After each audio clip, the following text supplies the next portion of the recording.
Bismillahirrahmanirrahim. Assalamualaikum warahmatullahi wabarakatuh. Waalaikumsalam warahmatullahi wabarakatuh. Alhamdulillahilladzi ja'ala lughatal arabiyya afdal lughat wa hiya lughatul Qur'an wal hadits wa la siyama lughatul ahlil jannah. Wassalatu wassalamu ala asyrafil anbiya'i wal mursalin wa ala alihi wa sahbihi ajma'in. Amma ba'd. Secondly, we never forget to convey salawat and salam to our beloved Rasulullah, the king. Allahumma salli wa sallim wa barik alaih. The king of natural religion in this world, in hereafter, namely Islam religion, who has changed the culture to the better in order to be able to enjoy God's paradise. Pada pagi hari ini kita berjumpa lagi, kami dari kelompok 2 dan 3. Salam hangat, salam bahagia, salam hormat buat dosen kita, Bapak Dr. Usman Noer, dan juga salam bahagia kepada teman-teman yang sudah berpartisipasi dalam diskusi kita pada pagi hari ini.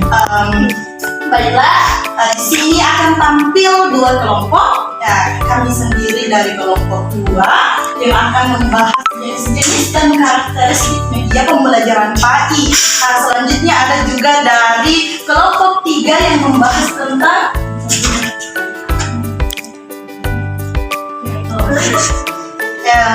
itu coba dikasih besar-besarnya metode dalam ketepatan memilih media dalam pembelajaran PAI. Materi dari kelompok 2 dan kelompok 3 ini kita bilang berkesinambungan ya, karena ini membahas tentang karakteristik media pembelajaran PAI dan ini metodenya dalam metode yang tepat dalam memilih begitu ya intinya. Oke, baiklah, tanpa berlama-lama lagi karena waktu tidak bisa dipersingkat, maka kita efisienkan saja. Untuk mengefisienkan waktu, kami dari kelompok 2 akan mempresentasikan makalah yang telah kami buat bersama. Oke, baiklah. Itu materinya adalah jenis-jenis dan karakteristik media pembelajaran PAI. Ada yang tahu apa itu media? Ada yang tahu apa itu media?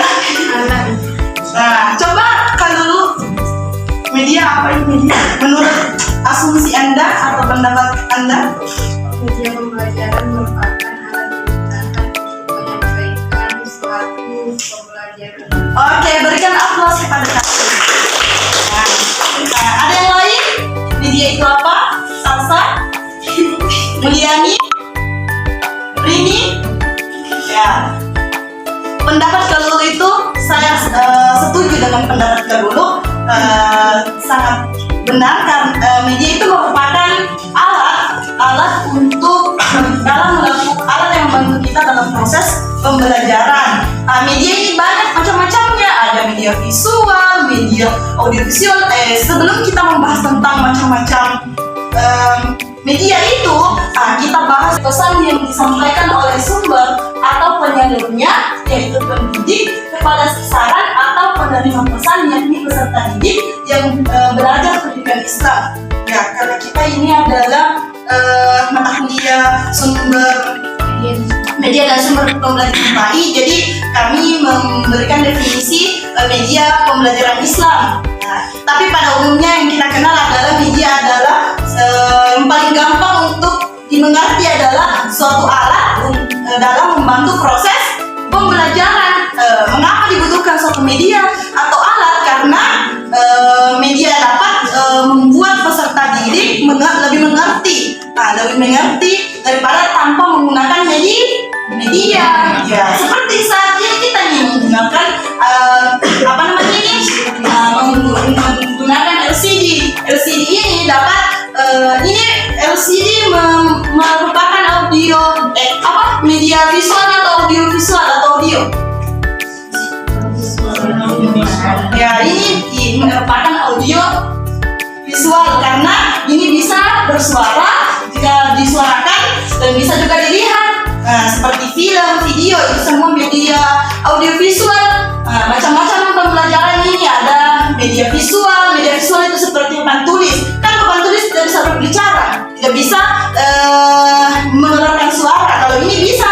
Nah, ini bisa ini ada suaranya. Kalau papan tulis itu hanya media visual karena hanya bisa tempati menulis. Contohnya ini. Nah, ini contohnya media visual. Nah, ada yang bisa menyebutkan? Contohnya adalah papan Tulis. ya, papan tulis. Nah, yang kedua, apa contohnya? Poster. Apalagi pamflet. Apalagi grafik.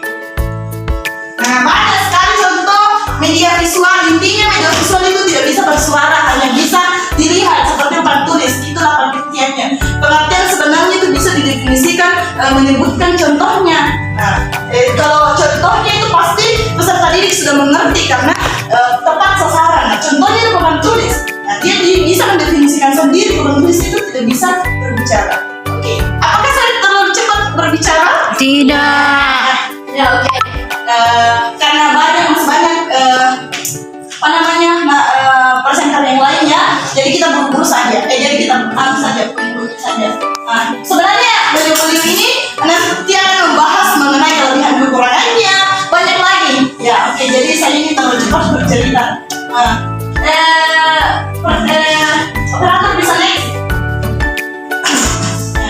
Next. Termasuk media grafis yang berfungsi untuk menyalurkan pesan dan sumber ke penerima pesan. Pesan yang akan disampaikan dituangkan ke dalam simbol-simbol komunikasi visual. Menurut Suparto, media visual adalah gambar yang secara keseluruhan dari sesuatu yang dijelaskan ke dalam suatu bentuk yang dapat divisualkan. Nah, sedangkan media audio adalah media yang mengandung pesan dalam bentuk ya audio yang bisa didengar.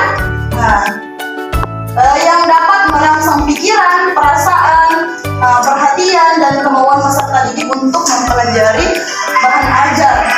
Program kaset suara dan program radio adalah bentuk dari media audio. Ya, ini kalau saya menjelaskan itu bisa menggunakan bahasa yang mudah dipahami karena kalau menjelaskan sesuai dengan PPT sangat sesuai dengan PPT biasa itu tidak terlalu mengerti dengan bahasa-bahasa yang meskipun kita harus dituntut untuk selalu berbahasa kata-kata ilmiah, namun kita bisa mendukung dengan bahasa-bahasa yang mudah dipahami lah, ya, yang tidak buruk-buruk amat. Maksudnya bukan untuk bahasa sehari-hari, ya, maksudnya bisa dipahami. Itu tadi. Jadi ada yang bisa menyebutkan perbedaan media visual dan perbedaan media audio? Ya mungkin dari kelompok 3 bisa. Oke, silahkan Bu Indriani. Dalam media visual yang bisa digunakan dalam atau bisa suara yang bisa tersebut adalah media visual. Oke, ya berikan aplaus kepada kelompok 3. Oke, mungkin cukup sekian dari kami.